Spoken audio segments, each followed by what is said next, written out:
Hi everyone, I hope you guys are well. So as you know, we are doing GK HYT series. उसमें हम पहले polity cover कर रहे हैं और HYT में we always cover those 20% जहाँ से 80% सवाल आता है, ठीक है? तो आज हम अमेंडमेंट्स करने वाले हैं, लेकिन मैं आपको उससे पहले दिखा देती हूँ कि हमने क्या कर रखा है। देखो ऊपर की चीजें कर रखी है, मतलब ठीक है, ये हमारे मोस्ट इंपॉर्टेंट वाले हिस्से एक एक करके हमको करना है। ये ऐसे नहीं है कि ऊपर नीचे लिखने से उसकी प्रायोरिटी ऑर्डर चेंज हो जाती है। मोस्ट इंपॉर्टेंट में सब एक ही जैसे इंपॉर्टेंट है, ठीक है? चलो, अभी हम करने वाले हैं अमेंडमेंट्स, कॉन्स्टिट्यूशनल अमेंडमेंट्स। बहुत सारे सवाल आते हैं, तो हम एक बार कॉन्स्टिट्यूशनल अमेंडमेंट डन कर लेते हैं, फिर हम इमरजेंसी प्रोविजन भी कर लेंगे।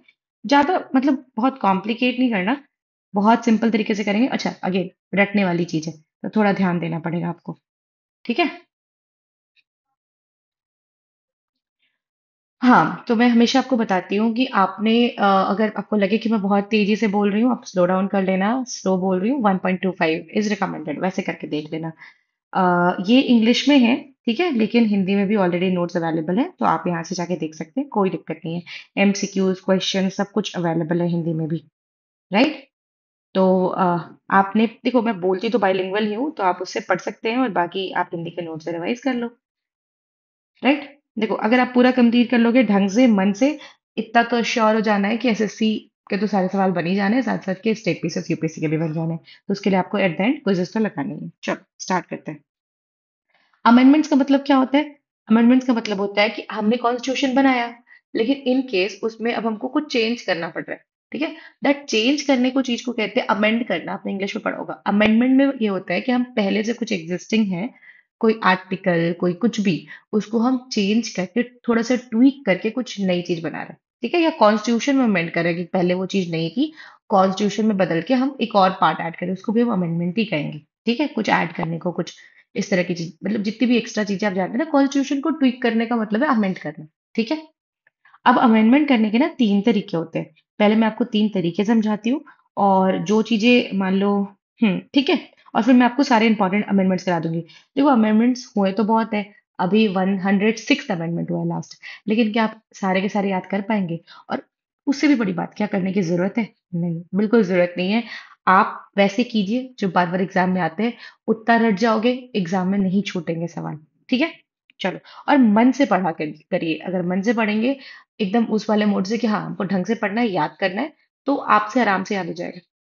चलो, सबसे पहली चीज थोड़ा सा बता देती हूँ। अगर हम्म सबसे पहले अगर पार्लियामेंट को अमेंडमेंट करनी है, तो वो आता है आर्टिकल 368 में, ठीक है? इसका ना मतलब जो पहले से है वो तो ठीक है, बाकी I add so many things. 368, article 368 के अंदर पार्लियामेंट के पास ये राइट है, तो कॉन्स्टिट्यूशन को अमेंड कर सकती है। अच्छा, ये अमेंडमेंट वाला चैप्टर कहाँ पे आएगा? वो आएगा पार्ट 20 में, ठीक है? पार्ट 20 में हो गया। अब होते हैं हमारे तीन तरीके के अमेंडमेंट।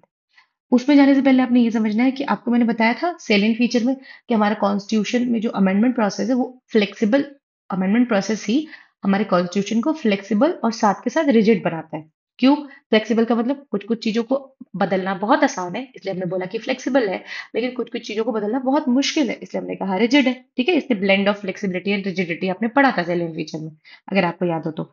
अब क्यों था, कैसे था, ये अभी हम डिस्कस करेंगे। सबसे पहले मैंने बोला फ्लेक्सिबल था। फ्लेक्सिबल के लिए हमको पता करना है कि सिंपल मेजोरिटी वाली जो भी बात करेंगे ना, ये हमको बताता है कि इस वजह से हमारे कॉन्स्टिट्यूशन में कुछ भी बदलना आसान है, ठीक है? सिंपल मेजोरिटी की वजह से क्या होता है कि हम कॉन्स्टिट्यूशन में चीजें बदल सकते हैं कोई लोड के बिना, ठीक है? अच्छा, सिंपल मेजोरिटी का मतलब क्या होता है? सिंपल मेजोरिटी का मतलब आपको मैंने उसी दिन बताया था, आज आपने बस उस चीज को रिलेट करना है, बहुत कुछ नया नहीं है।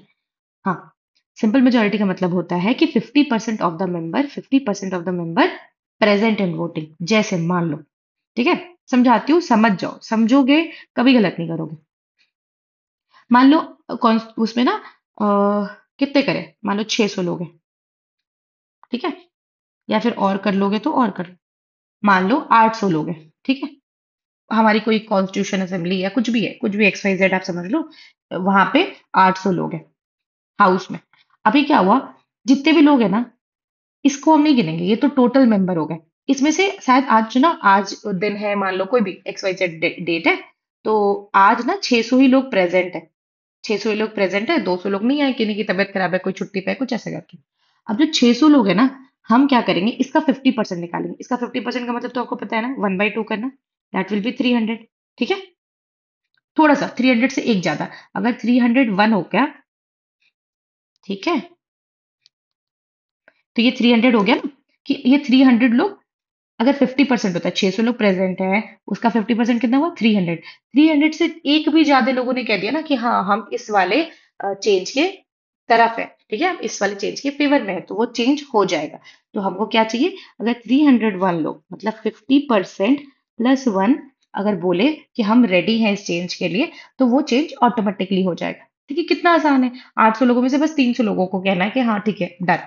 जितने भी प्रेजेंट हो, मान लो और कम प्रेजेंट हो, मान लो सिर्फ हमारे पास 200 लोग ही प्रेजेंट हो, तो 200 को आधा कर लो, 100। 100 और एक, ठीक है, एक। ठीक है, 100 और एक कितना होता है, 101। 101 लोग कह रहे हैं कि हाँ हम रेडी हैं, तो वो हो जाएगा। ठीक है, मतलब इतना आसान है। सिंपल मेजोरिटी का मतलब ये होता है। अच्छा, सिंपल मेजोरिटी से कर क्या सकते हैं, क्या क्या बदल सकते हैं, कुछ बातें यहाँ लिखी, कुछ मैं बता देती हूँ। ठीक है, सबसे पहले अगर हमको कोई नया स्टेट क्रिएट करना है आर्टिकल 3 के अंदर में, मैंने आपको बताया था आर्टिकल 3 को फिदा से याद करवाया था, आप याद करना फिदा का मतलब क्या होता है। ठीक है, हमको कोई नया स्टेट बनाना है, बना सकते हैं। आर्टिकल 2 में है वैसे तो, एस्टेब्लिशमेंट ऑफ न्यू स्टेट, और ये बाकी जो भी चीजें करनी है ना, फॉर्मेशन वगैरह, आर्टिकल 2 और 3 दोनों ले लो। आर्टिकल 2 एंड 3 दोनों को हम बदल सकते हैं, या उसमें कुछ चेंज कर सकते हैं सिंपल मेजोरिटी से। और क्या कर सकते हैं कि हमको अगर मान लीजिए किसी स्टेट में लेजिस्लेटिव काउंसिल है, लेजिस्लेटिव काउंसिल का मतलब क्या, कि एक तो लेजिस्लेटिव असेंबली होगी, एक लेजिस्लेटिव काउंसिल होगा। जैसे पार्लियामेंट में क्या है, लोकसभा राज्यसभा दोनों है ना, तो लोकसभा हमारे लेजिस्लेटिव असेंबली की तरह रेप्लिकेट करता है स्टेट लेवल पे। उसी तरह से जैसे राज्यसभा है, उसी को रेप्लिकेट करने के लिए लेजिस्लेटिव काउंसिल बना है स्टेट में। तो अगर हमको ये बनाना हो या अबॉलिश करना हो, we can use it. We can do it by simple majority, तो ज्यादा दिमाग लगाना नहीं है। और क्या क्या, मान लो सिटीजनशिप की कोई बात हो, मैं सिर्फ आर्टिकल लिख देती हूँ जिससे नहीं कि प्रॉब्लम ना हो। हाँ, मान लीजिए आर्टिकल 11, सिटीजनशिप की बात हो गई। फिर और क्या कर सकते हैं, हम कोरम डिसाइड कर सकते हैं। कोरम होता है, आपको मैंने बताया था, याद है। कोरम का मतलब क्या होता है कि मान लो 100 लोग आए, ठीक है, 100 लोगों की, जैसे यहाँ पे देखो 800 लोग थे ना, तो इसका 10% डिसाइडेड अभी फिलहाल इतना ही है कि अगर 10% लोग आएंगे ना, तो हम मीटिंग शुरू कर देंगे। मतलब मीटिंग शुरू करने के लिए एक लिमिटेड नंबर होना चाहिए, जिसके बाद हम शुरू कर सकते हैं मीटिंग को। जैसे मान लो हम ग्रुप कॉल्स करते हैं हर वीक पे, और हर वीक में अगर हमने डिसाइड किया कि अच्छा अगर 20 लोग आएंगे ना, तो हम ग्रुप कॉल शुरू कर देंगे, तो वो 20 लोग एक डिसाइडेड रहता है। उसी तरह से पार्लियामेंट का कोई सेशन शुरू करने के लिए एक कोरम डिसाइड करना होता है कि 10% member will come, will start the meeting, we will not wait for other member. ठीक है, फिर और मान लो हमको कुछ भी ऑफिशियल लैंग्वेज में चेंज करना है, ठीक है, ऑफिशियल लैंग्वेज में कुछ चेंज करना है, आप वहां पे यूज कर सकते हैं। और भी बहुत सारी चीजें हैं, यूनियन टेरिटरीज। अच्छा, ये भी याद रख सकते हो, फिफ्थ एंड सिक्स शेड्यूल में भी अगर कुछ चेंज करना है, तो आप सिंपल मेजोरिटी से कर सकते हो। ठीक है, तो ध्यान रखना, आराम से हो जाना है, इतना इतना तो काफी है। अगर आपको इतनी नॉलेज है तो इससे ज्यादा की जरूरत नहीं है। ठीक है, अब हम करते हैं स्पेशल मेजोरिटी। जो क्या करता है, ये मेक श्योर करता है, ये मेक श्योर करता है कि हमारा कॉन्स्टिट्यूशन रिजिड भी रहे, इतना भी आसान ना हो बदलना उसको। अच्छा, स्पेशल मेजोरिटी का मतलब क्या है, अगेन उसी 800 वाले एग्जांपल से समझते हैं। मान लीजिए 800 लोग हैं, ओके। अभी हमको पहले तो क्या चाहिए, 301 लोग तो हो ही हो, मतलब प्रेजेंट एंड मान लो, इसमें कितने लोग प्रेजेंट है, 600 लोग प्रेजेंट है, डन। ये लोग टोटल हैं, ये प्रेजेंट है, यहां तक ठीक है। 800 लोग टोटल है, 600 लोग प्रेजेंट है। अभी हमको क्या करना है, पहले हमको चाहिए कि जितनी भी टोटल हाउस की स्ट्रेंथ है ना, हमको 50% लोग बोलने चाहिए कि हाँ जी हम रेडी है, हाँ जी हम रेडी है। इसका मतलब क्या, कि भैया 50% क्या होता है, 50% +1, तो ये 400, 400 प्लस एक भी बंदा अगर बोलता है ना कि हम रेडी हैं, तो हम, चलो एक चीज ये हो गई। दूसरा प्रोविजन क्या कहता है कि टोटल मेंबरशिप का 50% +1। दूसरा प्रोविजन क्या कहता है कि जितने भी लोग प्रेजेंट है, जो कि 600 लोग प्रेजेंट है, उसके 2/3 लोग बोलने चाहिए कि हाँ हम रेडी है। ठीक है, ये जब तक नहीं होगा तब तक कोई बदलाव नहीं होगा। जैसे इसका 2/3 क्या होता है, 600 का आप 2/3 निकालो, ठीक है, 2/3 निकालोगे तो इट विल बी 400 ओनली। तो अगर 400 लोग नहीं कहते जब तक कि हम रेडी हैं, तब तक कोई बदलाव नहीं होगा। समझ रहे हो? तो ये जब दोनों होगा ना, 2/3 मेंबर प्रेजेंट एंड वोटिंग, जितने भी मेंबर 600 लोग प्रेजेंट है, उसकी हम 2/3 निकालेंगे, और plus 50% of the total strength of the house. तो 800 है तो 400 प्लस हमको चाहिए। अगर इतने लोग कह रहे हैं कि हाँ भैया हो सकता है, तो होगा, अदरवाइज नहीं होगा। जैसे कि आप अगर यहाँ नोटिस करो, तो यहाँ पे केवल 301 लोग कहते हैं कि हाँ हो जाएगा, हम रेडी हैं, तो हो जाता था। लेकिन यहाँ पे नहीं, यहाँ पे क्या चाहिए, 401 लोग चाहिए। ठीक है? तो वो थोड़ा हार्ड हो जाता है। क्लियर? हम्म। इसको हम कहाँ कहाँ पे यूज करते हैं? मान लीजिए अगर हमको फंडामेंटल राइट्स में कुछ चेंज करना है। ठीक है? फंडामेंटल राइट्स में कुछ चेंज करना है। फंडामेंटल राइट्स कितनी इंपॉर्टेंट बात होती है, तो उसके लिए हमको स्पेशल मेजोरिटी का ध्यान रखना है। स्पेशल मेजोरिटी होनी ही होनी चाहिए। फिर हमको डीपीएसपी में चेंज करना है। अगेन स्पेशल मेजोरिटी का यूज करेंगे। क्लियर? फिर अब एक और special majority plus state ratification होता है। दो तरह की स्पेशल मेजोरिटीज होती हैं। और अच्छा, मैं जो आर्टिकल 368 की बात कर रही थी ना, वो इसके लिए। आर्टिकल 368, यहाँ पे भी आर्टिकल 368। ठीक है? और सिंपल मेजोरिटी का कोई कोई लोड नहीं है, वो तो ऐसे ही हो सकता है। उसके लिए कोई आर्टिकल कॉन्स्टिट्यूशनल प्रोविजन की जरूरत नहीं है। ठीक है? इसमें क्या होता है कि हम सेम चीज जो ऊपर हमने स्पेशल मेजोरिटी फॉलो की ना, वो सेम यहाँ पे भी फॉलो करेंगे। लेकिन लेकिन इसमें क्या करेंगे कि जितने भी हमारे पास स्टेट है, मान लो 28 स्टेट है, तो हमको चाहिए कि उसी चीज पे, जो हमने मान लो ये बिल पास किया, XYZ हमने कोई बिल पास किया है, उसी चीज पे 14 स्टेट्स, मतलब 50% प्लस स्टेट बोले कि हाँ हमको कोई दिक्कत नहीं है इस वाले अमेंडमेंट से। अगर वो कहती है तो ही वो अमेंडमेंट हो सकता है, अदरवाइज नहीं हो सकता है। ये क्यों किया गया है? क्योंकि देखिए, हम फेडरलिज्म मानते हैं ना, हमने आपको पढ़ाया था सेलियन फीचर में। ये फेडरलिज्म है। फेडरलिज्म का मतलब क्या होता है? स्टेट और यूनियन साथ के साथ चलते हैं। तो अगर सब कुछ यूनियन अपने मन से बदल देगा, मतलब सेंट्रल गवर्नमेंट सब कुछ अपने मन से बदल सकती है, तो फिर फायदा क्या है?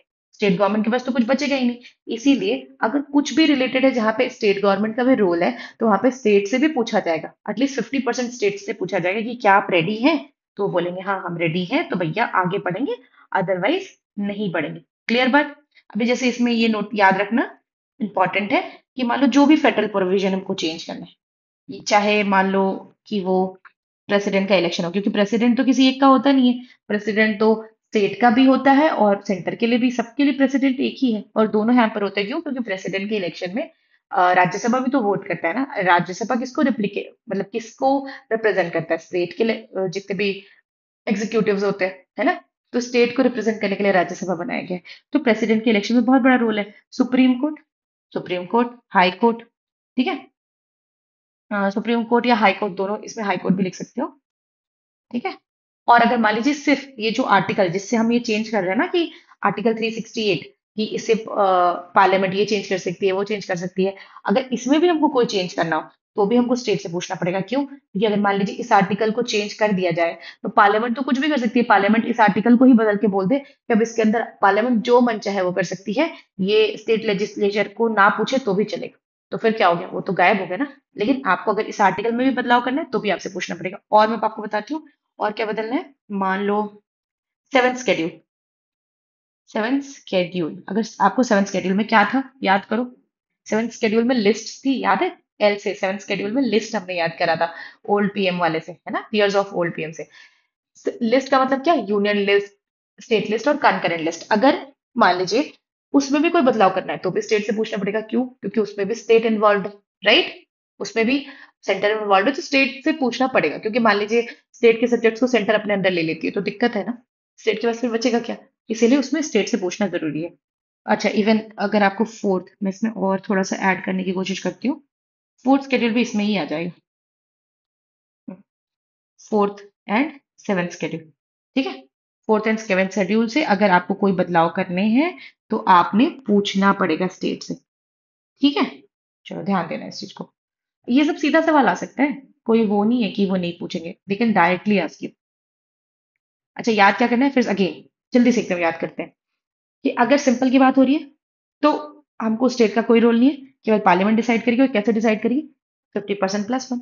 ठीक है? मेजोरिटी विंस कर लेंगे, आधा आधा बांटेंगे, और एक बंदा एक्स्ट्रा जिसकी तरफ होगा वो जीत गया। सिंपल। स्पेशल मेजोरिटी में क्या चाहिए कि पार्लियामेंट को 2/3 प्रेजेंट एंड वोटिंग चाहिए। सब कुछ प्रेजेंट एंड वोटिंग पे बात हो रही है, ध्यान देना। प्रेजेंट एंड वोटिंग चाहिए, और 50% प्लस टोटल मेंबरशिप का चाहिए। स्पेशल प्लस स्टेट में क्या होता है कि हमको फेडरल स्ट्रक्चर को अफेक्ट नहीं करना, या अगर हमको जब भी कुछ फेडरल स्ट्रक्चर अफेक्ट हो रही है तो हमको स्टेट को लेके चलना है साथ के साथ। इस वजह से हम स्पेशल मेजोरिटी तो रखेंगे ही, साथ साथ स्टेट रेटिफिकेशन भी करेंगे। अब चलिए हम ये सारे जितने भी इंपॉर्टेंट अमेंडमेंट्स है ना वो याद करते हैं। मैंने ना यहाँ पे ऐड करवाए हैं कि कौन कौन से सीधे सीधे सवाल आए, कौन कौन से एग्जाम में 2023 में किस किसी में आया है, 2018, 20, 21। अच्छा, मान लो टीसीएस तो 5 साल से पेपर बना रही है, 5 साल 6 साल, उससे पहले भी तो और लोग बना रहे थे, तो सवाल तो आए ही है। 2020 के पहले के भी सवाल आए। मैं आपको एक बात बताती हूँ, चाहे वेंडर कोई भी हो, मैं उससे मुझे फर्क नहीं पड़ता, इवन किसी को फर्क नहीं पड़ता। पॉलिटी तो पॉलिटी ही रहेगी, चाहे स्टेट पीसीएस हो, यूपीएससी हो या एसएससी हो। अगर अमेंडमेंट्स पूछेंगे तो जो जरूरी वाले अमेंडमेंट्स है वही पूछेंगे ना। ऐसा थोड़ी है कि इस वेंडर के लिए अमेंडमेंट्स जरूरी कुछ और होंगे, कुछ और के लिए कुछ और होंगे। नहीं, ऐसा नहीं होता। जो जरूरी है, जिसने बहुत वैल्यू ऐड करी है कॉन्स्टिट्यूशन में, वो ही पूछे जाएंगे। तो आपको ये दिमाग से हटा देना कि क्या ये रिलेवेंट है। नहीं, ऐसा नहीं, सब कुछ रिलेवेंट है। मैं सिर्फ आपको रिलेवेंट चीजें ही पढ़ा रही हूँ। ओके, अभी मोस्ट फ्रिक्वेंटली आज में हम पढ़ लेते हैं। पहला क्या है? First amendment. फर्स्ट अमेंडमेंट मैंने आपको पहले भी बताया। कब बताया था? जब मैं आपको स्केड्यूल्स पढ़ा रही थी। और स्केड्यूल्स में मैंने आपको क्या बोला था? 9th शेड्यूल को ऐड किया गया था। और फर्स्ट अमेंडमेंट में क्या हुआ था? लैंड रिफॉर्म हुए थे। लैंड रिफॉर्म मैंने बताया था ना, जमींदारों से जमीन लेके बांटा गया था। इससे आप बहुत चीजें याद कर सकते हैं। मतलब मैं लिखूंगी नहीं क्योंकि फिर वो आपके नॉलेज में बस सुन लो, दिमाग में रह जाए तो रह जाए, नहीं तो फिर दिक्कत होगी बाद में, इतना कुछ तो नहीं याद कर पाओगे। हम्म इससे ना क्या लिंक्ड है कि इससे ना भूदान मूवमेंट, भूदान ग्रामदान मूवमेंट लिंक है। जब आप हिस्ट्री पढ़ोगे तब ये पढ़ोगे। भूदान और ग्रामदान किसने करवाए थे? विनोबा भावे ने। कि अब भूमि दान कीजिए, भूदान कीजिए, अपनी मर्जी से भूमि दान कीजिए। तो लैंड रिफॉर्म्स में ये भी हुआ था। ठीक है, और जो यहीं पे चल रहा था। फिर इससे एक केस इंपॉर्टेंट है, वो याद रख सकते हो। यहाँ पे लिख देती हूँ, शंकरी प्रसाद। ठीक है, शंकरी प्रसाद केस। ठीक है, ये शंकरी प्रसाद केस बहुत इंपॉर्टेंट केस है। फर्स्ट कॉन्स्टिट्यूशनल अमेंडमेंट से एडेड एडेड है, आई थिंक। यस। हाँ, मतलब शंकरी प्रसाद ही होना चाहिए। एक सेकेंड, मैं ना एक बार चेक कर रही हूँ। चंपक दोराई राजन भी है। हाँ, सब शंकरी प्रसाद ही है भाई। गलत तो नहीं हो सकते, इतने दिनों का है। ठीक है, शंकरी प्रसाद याद रख सकते हो। फिर सेवेंथ से क्या याद रखना है? सेवेंथ में अगेन बहुत इंपॉर्टेंट है, which is state recognition act आया था। ठीक है, स्टेट रिकॉग्निशन एक्ट आया था सेवेंथ शेड्यूल से, बहुत इंपॉर्टेंट है। 1956 में। अब मैं दो तीन बातें बताती हूँ। इस वक्त क्या हुआ कि पहले ना हमने सोचा था कि हम नहीं बांटेंगे लैंग्वेज के आधार पर। ठीक है, किसी भी स्टेट को हम तो बांटेंगे एडमिनिस्ट्रेशन के आधार पे, कि हाँ एडमिनिस्ट्रेशन अच्छे तरीके से हो जाए। लेकिन इतनी लड़ाई होने लग गई, इतनी लड़ाई होने लग गई, तो इसलिए इनको लैंग्वेज के बेसिस पे, जब आप एक हमारा state union and it's territories है ना, उसमें आप पढ़ेंगे स्टेट रिकॉग्निशन एक्ट के बारे में। उसमें आप पढ़ेंगे कि कैसे डिफरेंट डिफरेंट स्टेट बने। जैसे कि आपने सुना होगा कि पहले स्वराष्ट्र था, महाराष्ट्र और गुजरात ही था, पर वो बट गया, अलग अलग हो गया। पहले एक साथ थे, पंजाब और हरियाणा अलग अलग हो गया, है ना। यूपी से निकल के वो उत्तराखंड हो गया, बिहार और झारखंड अलग हो गए। तो इस तरह से चीजें अलग कैसे हुई? यहाँ पे कई कई जगह पे भाषा का फर्क था। जैसे आप गुजरात वाले में भी देख लो, गुजरात में गुजराती मराठी की लड़ाई थी, हरियाणा में खड़ी हिंदी थी और पंजाबी थी, तो उसकी लड़ाई थी। तो बहुत जगह पे इस बेसिस पे भी हुआ है। तो लैंग्वेज के आधार पर क्या होने लग गया? सेवेंथ कॉन्स्टिट्यूशनल अमेंडमेंट से स्टेट रिकॉग्निशन एक्ट आया और उसमें लैंग्वेज के आधार पर स्टेट बनने लग गया। इसमें और क्या याद रख सकते हो आप? आपको याद रखना है इसमें कि हाँ, कि जैसे आपने देखा ना कि गवर्नर एक स्टेट के एक से ज्यादा गवर्नर भी हो सकते हैं। मतलब एक गवर्नर एक से ज्यादा स्टेट के भी हो सकते हैं। तो वो याद रख सकते हो। ठीक है, और इसने और क्या किया था? मान लो हाँ, मतलब थोड़ा सा एक्टिंग जज वगैरह के भी बारे में बताया था। हाई कोर्ट और सुप्रीम कोर्ट में जो एक्टिंग जज होते हैं ना, उनके अपॉइंटमेंट के बारे में बताया था। लेकिन वो आपकी काम का नहीं है, तो इतना याद रख के कोई फायदा नहीं है। ठीक है। अच्छा, 21st याद रखना है। क्यों याद रखना है? क्योंकि देखो, पहले सबसे शुरुआत में मैंने आपको बताया था कि पहले ना 14 लैंग्वेज हुआ करते थे। लैंग्वेज कौन से में? ऑफिशियल लैंग्वेज शेड्यूल 8 शेड्यूल में। ठीक है, ये याद रखना, बार बार याद रखना। यहाँ पे लिखने का कोई पॉइंट नहीं है, अगर लिखा हुआ है तो यहाँ पे देख लेते हैं। 8 शेड्यूल में पहले कितने हुआ करते थे? केवल केवल 14 थे। ठीक है, 14 लैंग्वेजेस थे। 14 लैंग्वेजेस थे। फिर क्या हुआ? बाद में सिंधी को ऐड किया गया। सिंधी को कैसे ऐड किया गया? 15th लैंग्वेज की तरह ऐड किया गया। ठीक है, तो सिंधी इंपॉर्टेंट है क्योंकि पहली बार ही लैंग्वेज में कुछ ऐड हुआ था तो पूछ लेते हैं वो, राइट। कभी पूछते कभी नहीं पूछते, पर ठीक है, यहाँ पे तो ऐसे वेकेंट दिख रहा है, पूछा होता तो लिख दिया होता, लेकिन इंपॉर्टेंट है, थोड़ा सा कर लो, ध्यान रख। 24th बहुत इंपॉर्टेंट, बहुत इंपॉर्टेंट। 24th क्यों इंपॉर्टेंट है? 24th में पार्लियामेंट ने बोला गया कि पार्लियामेंट फंडामेंटल राइट्स को अमेंड कर सकती है, ठीक है। उससे पहले क्या था कि फंडामेंटल राइट्स को अमेंड नहीं किया जा सकता। जैसे मैंने आपको केसेस बताए थे, जब मैं थोड़ा सा केसेस आपको बताऊंगी ना, तो भी आप ये चीज कनेक्ट करेंगे। जैसे कि पहले क्या बोला गया कि हाँ फंडामेंटल राइट को अमेंड किया जा सकता है, फिर गोलकनाथ केस में बोला गया नहीं नहीं नहीं, एकदम कोई नौटंकी नहीं, कुछ नहीं करा जा सकता। फिर 24th कॉन्स्टिट्यूशनल अमेंडमेंट एक्ट लाके पार्लियामेंट ने कहा कि नहीं, अब पार्लियामेंट तो फंडामेंटल राइट्स को अमेंड कर सकती है। फिर आपका केशवानंद भारती केस हुआ, ठीक है। तो याद करना है 24 से क्या बोला गया, पार्लियामेंट अमेंड कर सकती है, ठीक है। ये ध्यान रख लेना। फिर क्या हुआ? हम्म। अच्छा, इसमें एक और चीज ऐड हुई थी जो मैं आपको बता देती हूँ, मेरे दिमाग से निकल जाती, कि इसमें ना ये मैंडेटरी किया गया था कि प्रेसिडेंट से आपको कॉन्स्टिट्यूशनल अमेंडमेंट बिल पे साइन लेना ही लेना है, ठीक है। तो वो उन्होंने मैंडेटरी कर दिया था, राइट। ठीक है, ये याद रख लेना। 42nd पे चलते हैं। 42nd तो बहुत इंपॉर्टेंट है। क्यों इंपॉर्टेंट है? इसमें तो बहुत कम बातें लिखी है, आपने ये याद रखना है। 42nd अमेंडमेंट को कहते हैं मिनी कॉन्स्टिट्यूशन, कॉन्स्टिट्यूशन, ठीक है। क्योंकि उसमें इतनी चीजें ऐड हुई ना, इतनी चीजें हुई 42nd कॉन्स्टिट्यूशनल अमेंडमेंट से, कि उसको मिनी कॉन्स्टिट्यूशन ही कहा जाने लग गया।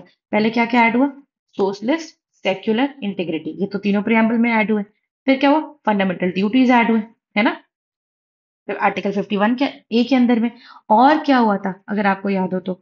उन्होंने यहाँ पे स्टैब्लिश करा था कि डीपी, इन्होंने अभी फिलहाल 42nd में किया था, लेकिन बाद में उसको तो हटा दिया गया।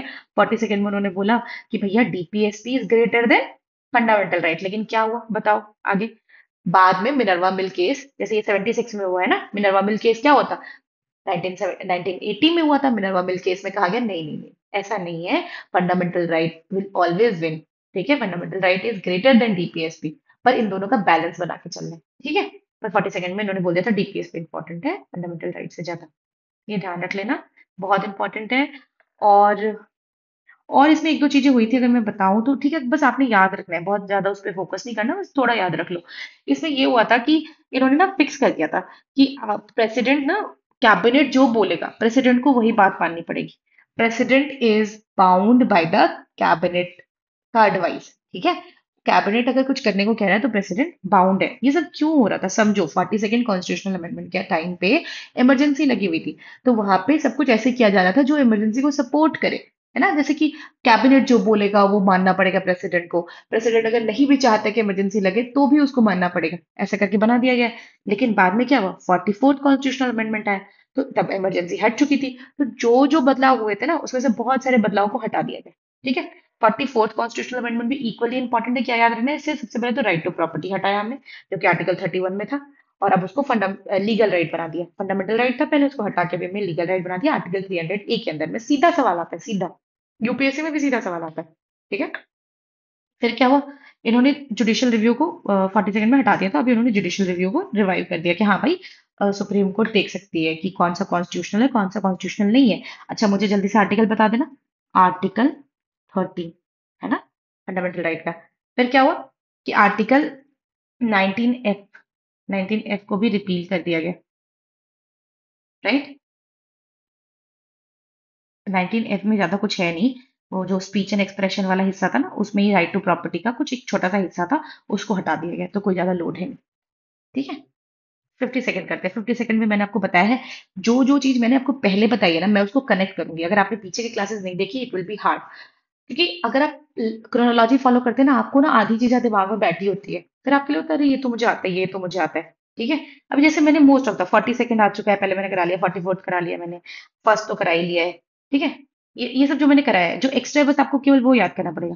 52nd बहुत इंपॉर्टेंट, मैंने आपको जिस दिन पढ़ाया था स्केड्यूल, स्पार्टन स्केड्यूल, उस दिन मैंने आपको बताया था 52nd अमेंडमेंट एक्ट बहुत इंपॉर्टेंट है। क्यों? क्योंकि उसमें क्या होता है, एंटी डिफेक्शन लॉ लाया गया था, और उसमें उसको 10th शेड्यूल में ऐड किया गया था। 10th शेड्यूल बना बना था 52nd कॉन्स्टिट्यूशनल अमेंडमेंट एक्ट से। एंटी डिफेक्शन का मतलब मैंने क्या समझाया था, कि आप अपनी पार्टी को छोड़ के नहीं जा सकते आफ्टर विनिंग द इलेक्शन। मतलब डिस्क्वालिफिकेशन ऑफ एमपी एमएलए के बारे में हम बात कर रहे हैं, अगर वो डिफेक्शन करे मतलब, ठीक है, मतलब गद्दारी करे तो ठीक है, चलो। 61, 61st भी मैं बता चुकी हूँ, कोई नई चीज नहीं है। मैंने क्या बताया था कि वोटिंग राइट को 21 साल से 18 साल कर दिया था उन्होंने, आर्टिकल 368 के अंदर में। तो हम पहले दिन से पढ़ रहे हैं, यूनिवर्सल अडल्ट फ्रेंचाइजी की बात कर रहे हैं हम। ठीक है, ये 61st कॉन्स्टिट्यूशनल अमेंडमेंट एक्ट बहुत इंपॉर्टेंट है, याद रखना। चलो, 71st। अभी जैसे हमने जितनी भी लैंग्वेज वाली करी ना, अभी सिंधी करी 15th लैंग्वेज की तरह ऐड हुआ था 21st से, अब आगे का कर लेते हैं।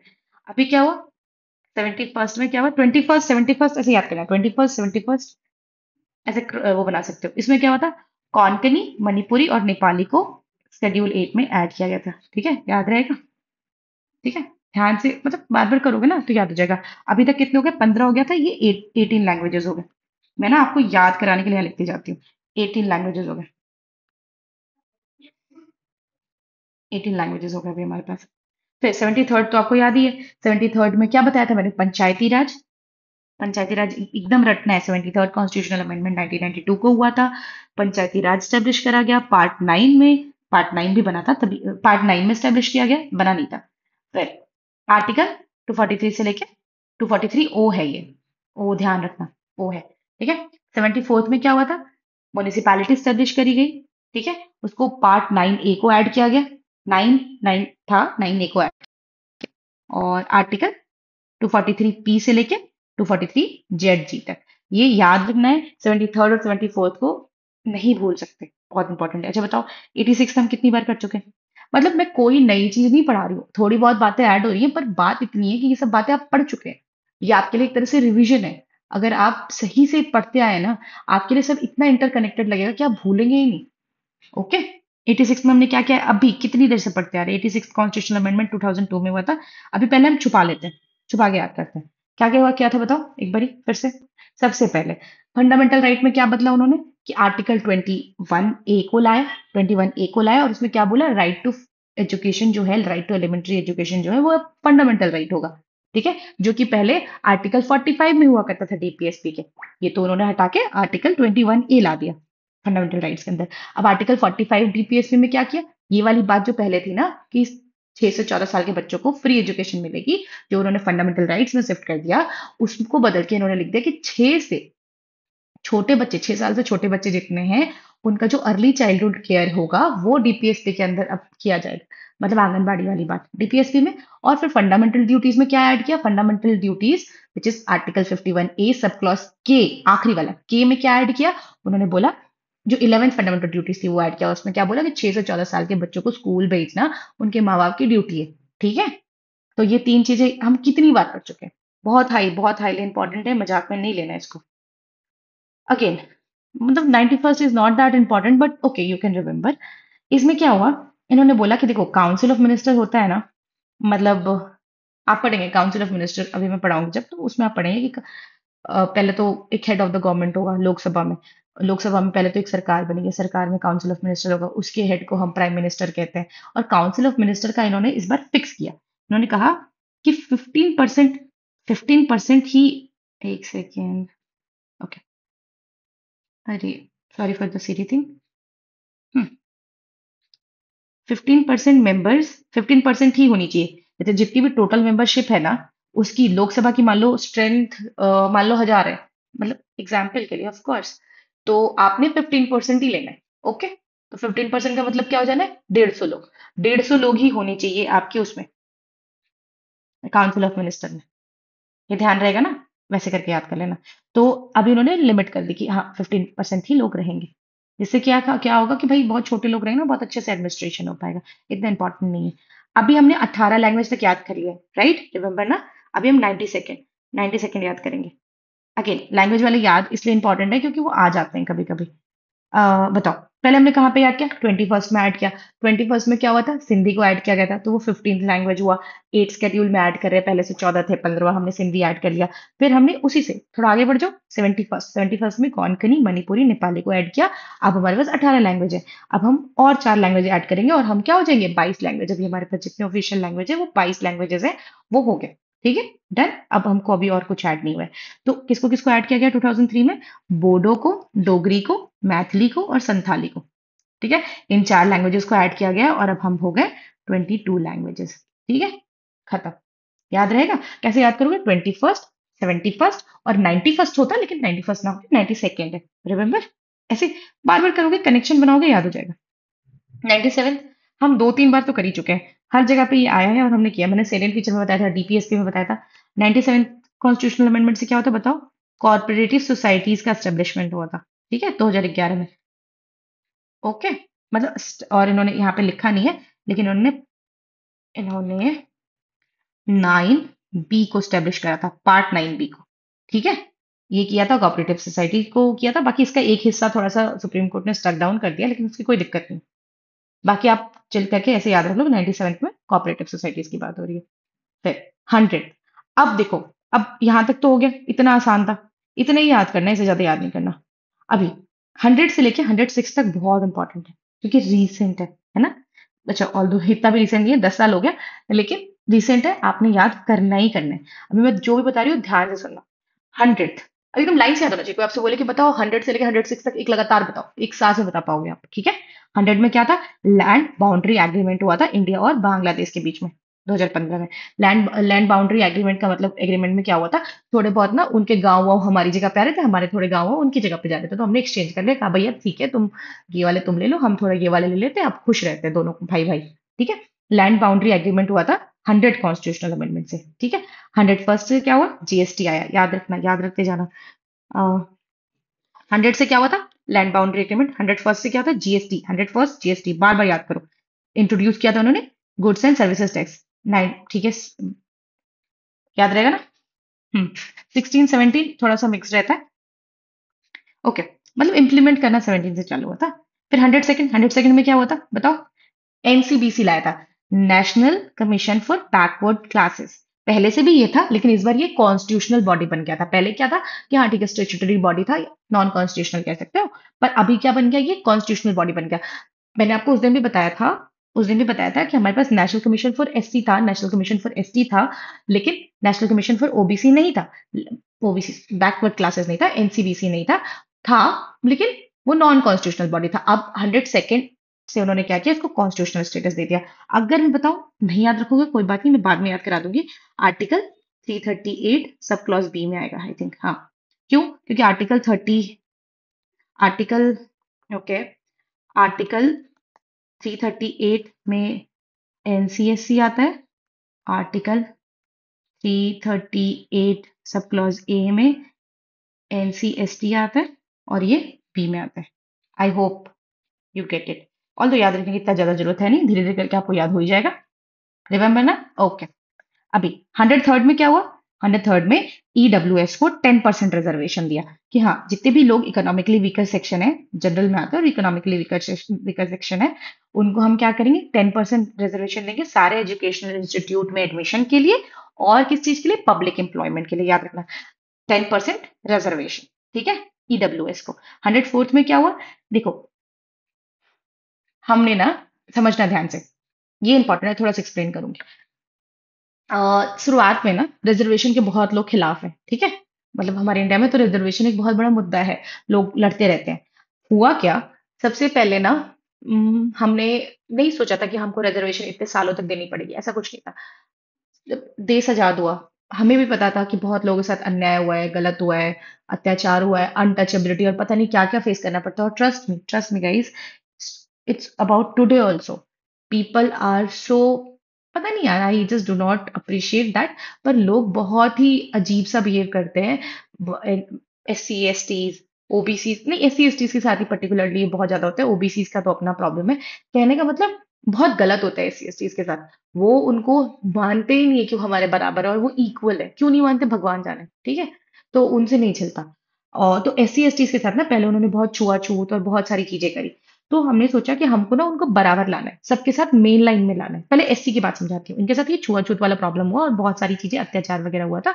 तो हमको उनको मेन लाइन में लाना था, कि उनको लगे कि हाँ ठीक है, हम सब बराबर है, राइट। तो उनको मेन लाइन में कैसे लाया जाएगा? उनको एजुकेशनल इंस्टीट्यूट में, जो बच्चा, एक जनरल का बच्चा, एक ओबीसी का बच्चा जिस स्कूल में पढ़ रहा है, उनको भी हमको उसी स्कूल में भेजना पड़ेगा, उसी कॉलेज में भेजना पड़ेगा।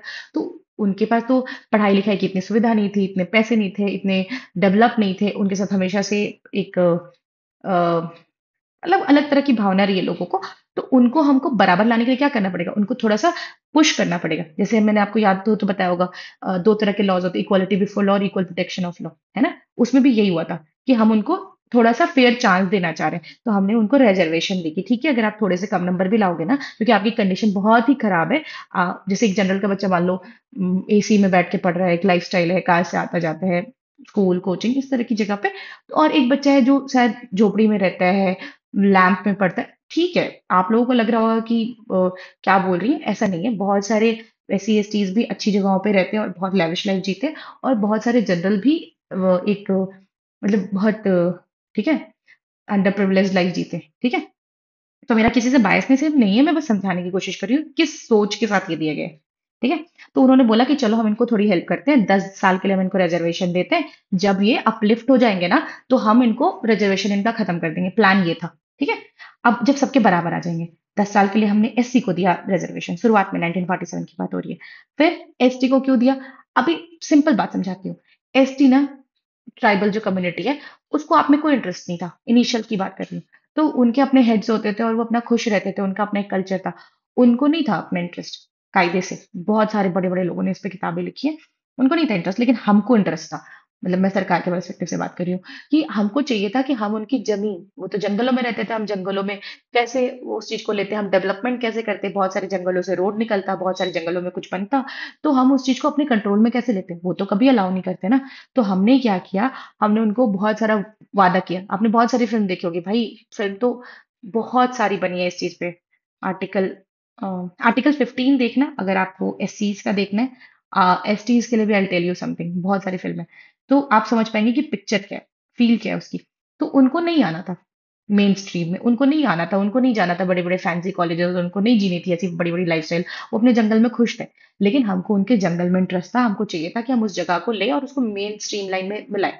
तो अगर किसी से आप कुछ लोगे, तो आप उसको कुछ तो वादा करोगे ना, कि कोई बात नहीं, हम ये तुम्हारा जंगल ले रहे हैं, लेकिन कोई बात नहीं, हम ना तुम्हें नौकरी देंगे, हम तुमको काम देंगे, हम तुमको सबके बराबर लाके रखेंगे, ठीक है। तुम भी काम कर पाओगे, तुमको पैसे मिलेंगे। वो अपना खुश थे भाई, लेकिन हमको उनसे चीजें चाहिए थी, उनको हमको मेन स्ट्रीम लाइन में लाना था। इसलिए हमने उनको बोला ठीक है, हम उनको 10 साल का रिजर्वेशन देते हैं, जब वो मेन स्ट्रीम लाइन में आ जाएंगे तो हम रिजर्वेशन खत्म कर देंगे, ठीक है। अभी क्या हुआ कि अगेन उनको रिजर्वेशन तो देना बनता है ना, उनको आपकी भाषा जानने में कोई इंटरेस्ट नहीं था, लेकिन आपको उनकी उनको आपको अपनी भाषा सिखानी थी, क्योंकि वो फिर स्कूल कॉलेजेस में कैसे पढ़ते, है ना। उनकी अपनी भाषा थी, उसमें खुश थे, लेकिन आपको मेन लाइन की भाषा सिखानी थी। तो भाषा सिखाने के लिए, उनको एलिजिबल बनाने के लिए, कि उनको कोई काम मिल सके, ये सब करने में टाइम लगता है, ठीक है। तो ऐसे शुरुआत में तो 10-10 साल के लिए दिया, लेकिन हुआ क्या, आपको लगता है इंडिया में आज तक जो छुआछूत और जो भेदभाव है वो खत्म नहीं हो पाया, तो 10 साल में खत्म हो जाता, नहीं हुआ। तो इन्होंने डिसाइड किया था कि 10-10 साल के लिए देंगे, और अगर ये नहीं हो पाएगा ना, फिर हम अमेंडमेंट करके 10 साल के लिए और इसको इंक्रीज कर देंगे, फिर इसको इंक्रीज कर देंगे 10 साल के लिए, 10 साल के लिए, ऐसे ऐसे करके उन्होंने चालू किया था कि हम इंक्रीज कर देंगे, ठीक है। तो ऐसे करके आज तक, मतलब 1947 से लेके आज 2025 है, अब तक नहीं हो पाया पूरा। इन्होंने 2020 में फिर से इसको 10 साल के लिए एक्सटेंड कर दिया, 2030 तक के लिए। अगर 2030 तक में इसकी स्थिति सुधर जाएगी, एससीज बराबर आ जाएंगे, एसटीज बराबर आ जाएंगे, जो मेन स्ट्रीम लोग हैं उनके बराबर, उनके साथ ये भेदभाव, छुआछूत, गलत भावना, हीन भावना, ये सब होना बंद हो जाएगी। तो वो क्या करेंगे, बोलेंगे भैया ठीक है, अब आपका रिजर्वेशन हो गया खत्म, आप आराम से मेन लाइन पे कीजिए। अब लोग बोलेंगे कि यार थोड़ा सा चुनना चाहिए, कि बहुत सारे एससीज अमीर हैं, बहुत सारे एससीज सरकारी नौकरियों में। देखो, थोड़ा होता है कोलेटरल डैमेज, सरकार के लिए बहुत मुश्किल है कि वो एक पर्टिकुलर पर्टिकुलर को चुन के हटाए, ऐसा नहीं हो सकता, ठीक है। तो इस चीज का आप नहीं गिन सकते, एस सी एस टी का रोना रोना जो लोग करते हैं बंद कर दीजिए, सब लोग नॉर्मल रहिए। वो जब ठीक हो जाएंगे, सब कुछ बराबर हो जाएगा, हम इक्वली उनको ट्रीट करने लग जाएंगे, रिजर्वेशन का चैप्टर क्लोज हो जाएगा, ठीक है। आई होप थोड़ी कहानी समझ में आई हो आपको, क्योंकि हमेशा सिर्फ रटना रटना अच्छा नहीं होता, थोड़ा आपको फील लेना चाहिए। Okay let's back. अच्छा, इसमें एक और चीज है, छोटा सा बता देती हूँ, लोग नहीं तो लोग कहेंगे बताया नहीं। एंग्लो इंडियंस हुआ करते थे, एंग्लो इंडियंस का मतलब, जब देश, अगेन सब चीजों की कहानी है, एंग्लो इंडियंस जब देश आजाद हुआ ना, तो बहुत सारे अंग्रेज थे जो यहाँ पे इंडिया में आके शादी वादी कर लेते थे, और इंडियन ओरिजिन में मिल जाते थे, ठीक है। तो क्या हुआ, जहाँ पे इंग्लिश और इंडिया, एंग्लो है ना, तो एंग्लो इंडियंस का मतलब ही था कि इंग्लिश और इंडिया का एमेल्गमेशन। तो वो शादी वादी करके जो उनके बच्चे हुए या वो लोग जो भी हुए, तो वो लोग ऐसे थे ना कि वो उस वक्त जॉब्स कर रहे थे, एडमिनिस्ट्रेशन संभालने में हेल्प कर रहे थे। तो उनको पता था कि देश कैसे चलाते हैं। जब हमारा देश आजाद हो तो हमको तो बहुत कम पता था ना कि हम कैसे एक बड़ी कंट्री को रन करते हैं, क्या करते हैं। तो हमने दो लोगों को अपने लोकसभा में, राज्यसभा में, स्टेट असेंबलीज में रिजर्वेशन दिया। ठीक है, कि भैया ठीक है, आप दो लोग आराम से आ सकते हो, हम आपको नॉमिनेट कर देंगे, ऐसे करके काइंड ऑफ दो सीट हमने रिजर्व किया एंग्लो इंडियंस के लिए। लेकिन अब क्या हुआ ना, हम तो अब सीख गए ना, उन्होंने बहुत हेल्प भी करी ऑब्वियसली, लेकिन अब तो हम सीख गए ना कि देश को कैसे चलाना है। तो इस साल जब 2020 में 104th कॉन्स्टिट्यूशनल अमेंडमेंट किया गया, तो उन एंग्लो इंडियंस की जो दो सीट थी ना, जो रिजर्व था, उसको रिमूव कर दिया गया। अब कहा गया भैया आप रहिए खुश, हम अपना चला लेंगे। ठीक है, तो अब एंग्लो इंडियंस हट गए ना, दो दो सीट जो उनके लिए रिजर्व थी। उसी तरीके से जो SC ST के लिए सीट्स रिजर्व है, वो भी हट जाएगी। पहले उनको वैसी स्थिति में तो आने दो, हम ही नहीं आने दे रहे, और बाद में हम ही रिजर्वेशन करो ना रोते। ठीक है, तो चलो समझ लो। अब 105th पे चलते हैं। 105th में क्या हुआ कि पहले ना क्या था कि स्टेट गवर्नमेंट के पास एक पावर थी कि आप ना आइडेंटिफाई कीजिए, स्पेसिफाई कीजिए कि कौन से लोग सोशली और एजुकेशनली बैकवर्ड क्लास में आते हैं रिजर्वेशन के लिए। ठीक है, पहले इस चीज को हटा दिया गया था कि नहीं नहीं हटाओ यार, इनको नहीं देते हम पावर, हम सेंटर ही डिसाइड करेगी, सेंट्रल लिस्ट ही होगा OBC का। लेकिन फिर सुप्रीम कोर्ट ने इंटरप्रेट किया, मतलब बीच में उन्होंने अपना इंटरप्रिटेशन बताया, और उन्होंने फिर उसके बाद 2021 में 105th कॉन्स्टिट्यूशनल अमेंडमेंट में ये बोला कि अब स्टेट के पास भी पावर है कि वो OBC की लिस्ट बना सकती है। ठीक है, स्टेट लिस्ट में भी तो कुछ लोग OBC हो सकते हैं वो सेंटर में रिकॉग्नाइज ना हो। तो स्टेट का काम है कि वो आइडेंटिफाई करे अदर बैकवर्ड क्लासेस में एजुकेशनली बैकवर्ड कौन है, सोशली बैकवर्ड कौन है। अच्छा, OBC के साथ भी अगर किसी को प्रॉब्लम है तो लेट मी क्लेरिफाई कि भाई अगेन, जिनको लगता है कि नहीं है, इनको कहा जाता है पिछड़ी जाति। ठीक है, पिछड़ी जाति, जो लोग ऊपर से देखते हैं उनको नहीं पता कि ये पिछड़े हैं कि नहीं है, लेकिन ट्रस्ट मी ये बहुत पिछड़े हैं, बहुत पिछड़े हैं।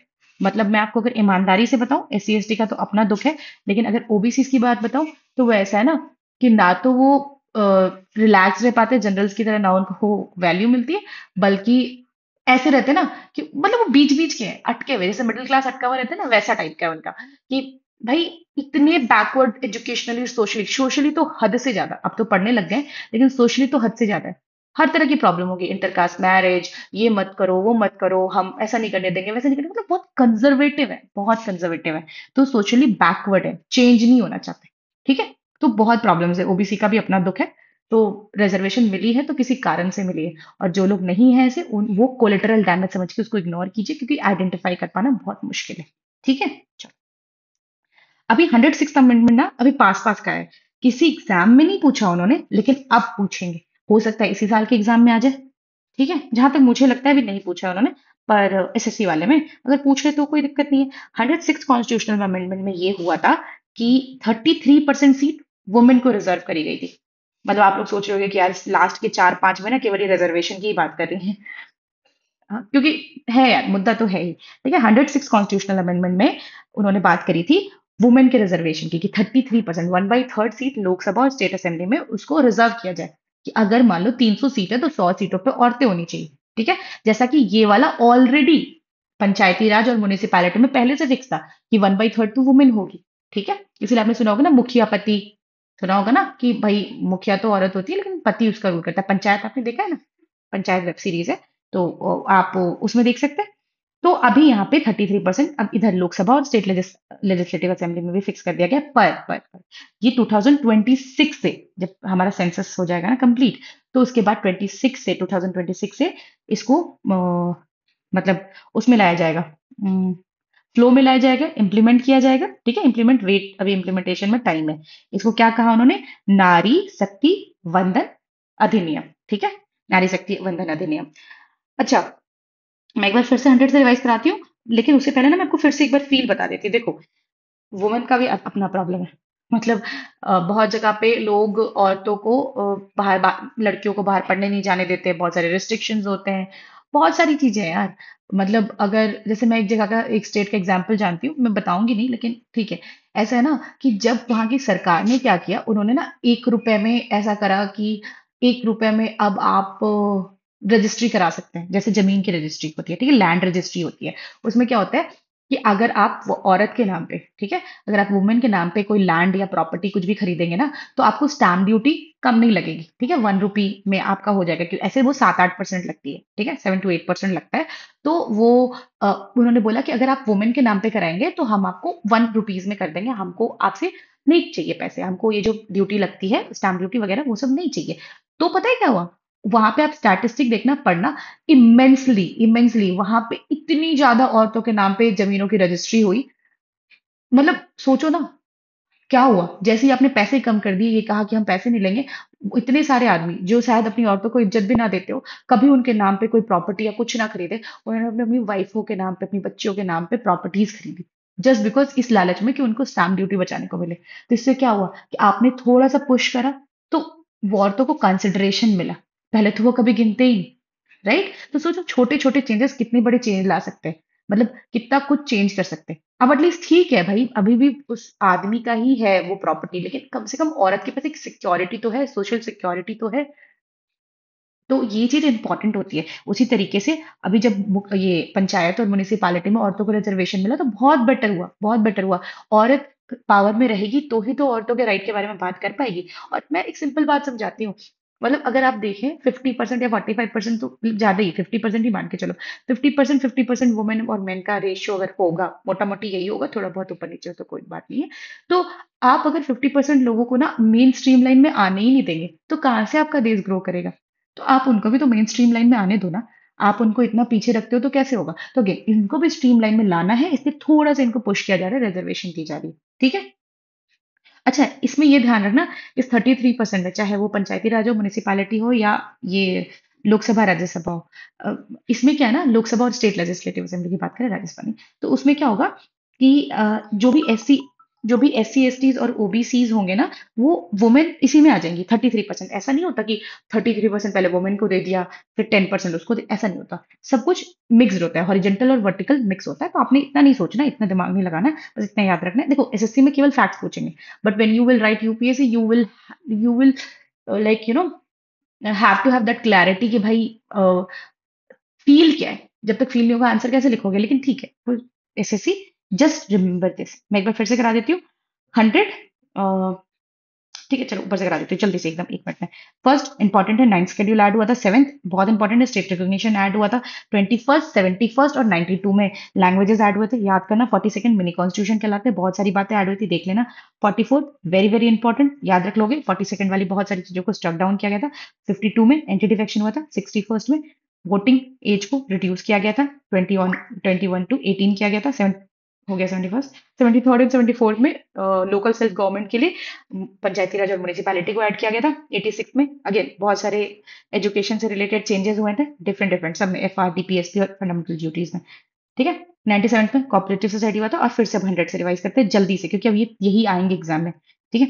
100 में क्या होता है? लैंड बाउंड्री एग्रीमेंट हुई थी। 101 में क्या होता है? जीएसटी आई थी, 2016 मान लो। 102nd में क्या होता है? एनसीबीसी आया था, कॉन्स्टिट्यूशनल स्टेटस मिला था। 103rd में क्या आया था? 10% ईडब्ल्यूएस आया था। 104th में क्या आया था? SC ST के रिजर्वेशन को 10%, 10 ईयर्स के लिए एक्सटेंड किया गया था। 105th में क्या आया था कि ओबीसी जो स्टेट की पावर थी ना, ओबीसी लिस्ट बनाने की, उसको किया गया था कि हाँ ठीक है, फिर से बनाओ, रिस्टोर किया गया था। 106 में वुमेन को रिजर्वेशन दिया गया था, 33% वुमेन लोकसभा और स्टेट असेंबली में रहेगी, पर इसको इम्प्लीमेंट हम करेंगे 2026 से, नारी शक्ति वंदन अधिनियम के अंदर में, ठीक है। अगर आपको ये सब, देखो इससे ज्यादा की जरूरत है नहीं, बट यू कैन लिटरली, अगर आपने पढ़ना है, लक्ष्मीकांत खोल के देख लो, चैप्टर 10 में लिखी हुई है बातें। और ठीक है, ओवरऑल बहुत मजेदार है ये।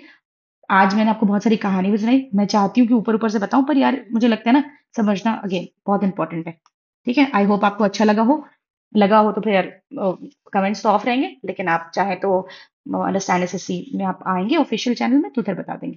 देखो बार बार समझाती हूँ कि केवल not the solution, what you have to do after watching the lecture, आप एक बार ये नोट्स को फिर से पढ़ लो, एनोटेड वाले भी मैं दे ही देती हूँ, ठीक है। और टॉपिक वाइज क्विज लगाने ही लगाने, और फिर माइंड मैप से रिवीजन करना है। टॉपिक, अच्छा ये एक्टिव रिकॉल के क्वेश्चन है। अभी पूछेंगे भैया 9th शेड्यूल में क्या ऐड हुआ था, आप क्या याद करोगे? अपने आप को प्रेशर डाल के, भाई 9th शेड्यूल में क्या हुआ था, दिमाग लगाओगे, है ना? आप पता है ना 9th शेड्यूल में क्या होता? 9th और 10th याद होने चाहिए। फिर यहाँ पे व्हाट वाज द, ये लैंड रिफॉर्म से है, ठीक है। 7th अमेंडमेंट में क्या होता है? स्टेट रिकॉग्निशन एक्ट, याद करना है तुरंत से कि कौन सा अब which amendment affirm parliament's power to amend fundamental rights 24, आपको याद होना चाहिए। ठीक है। और ये माइंड मैप से आप रिवीजन कर सकते हैं, जो जितने इंपॉर्टेंट वाले यहाँ पे दिए गए। टेस्ट देना मैंडेटरी है। टेस्ट 1 टेस्ट 2 है। टेस्ट 1 आप देंगे, एसएससी के लेवल के क्वेश्चन होंगे, एसएससी के हर एग्जाम के। और जब आप टेस्ट 2 देंगे ना, तो टेस्ट 2 में स्टेट पीसीएस यूपीएससी हर तरह के एग्जाम के कवर्ड है क्वेश्चन। आप इतना पढ़ के गए हो, जाके एक बार एग्जाम दे टेस्ट दे के आओ। 25 क्वेश्चन का सेट होता है, आपको फील होगा आप कितना कुछ बना पा रहे हैं। ठीक है। और एक आंख अगर ना बने तो उस चीज को नोट डाउन कर लेना, याद कर लेना। उससे ज्यादा करने की कोई जरूरत है नहीं। ठीक है। थोड़ा लंबा हो गया आज, लेकिन कोई ना, आई होप आपको अच्छा लगा। यस, अंडरस्टैंड एसएससी ऑफिशियल पे आ जाना। उधर आपको अगर कुछ बताना हो, कुछ डाउट हो, you can discuss there. Link सब कुछ की डिस्क्रिप्शन में। ये जितने भी मैंने आपको दिखाया ना, कुछ फालतू का नोट्स वोट्स बनाने की जरूरत नहीं है, टाइम वेस्ट होता है। नोट्स, माइंड मैप्स, क्योंकि एसएससी में टाइम है नहीं ना, अभी तो डेट आ जाएगी, प्रीलिम्स का एग्जाम हो जाना है, तो इतना टाइम नहीं है। तो नोट्स, माइंड मैप्स उधर से रिवाइज कर लो। पीवाईक्यू बेस्ड सारे टॉपिक वाइज क्वेश्चन है, बहुत सारे सवाल हैं हर एक टॉपिक के। देखिए दूसरे बुक्स में है, लेकिन इस तरह से नहीं है। हर एक टॉपिक के इतने अच्छे से छाटे हुए सवाल जो आपको बने, वो डिफरेंट डिफरेंट एग्जाम के, जो आपको रट जाए। तो एक सिस्टमैटिक तरीका किया गया है जिससे कि आपका फायदा हो। आप देख सकते हैं अपने हिसाब से। ठीक है। प्रीलिम्स और मेंस के सेक्शंस भी धीरे धीरे करके अपलोड हो जाएंगे। हाँ, इंग्लिश की सारी चीजें फ्री रिसोर्सेज की तरह अवेलेबल है, आप जाना वहां पे, आपको फ्री रिसोर्सेज में दिख जाएगा। सारी वोकैबलरी मोस्ट रिपीटेड वाली कवर्ड है, बाकी सारी चीजें भी अपडेट हो रही हैं धीरे धीरे करके। वेब वेब और ऐप दोनों जगह पे आप एक्सेस कर सकते हैं। आई नो क्लास लंबी हो गई, but I hope you like it. Thank you so much for watching. अब मिलते हैं नेक्स्ट वीडियो।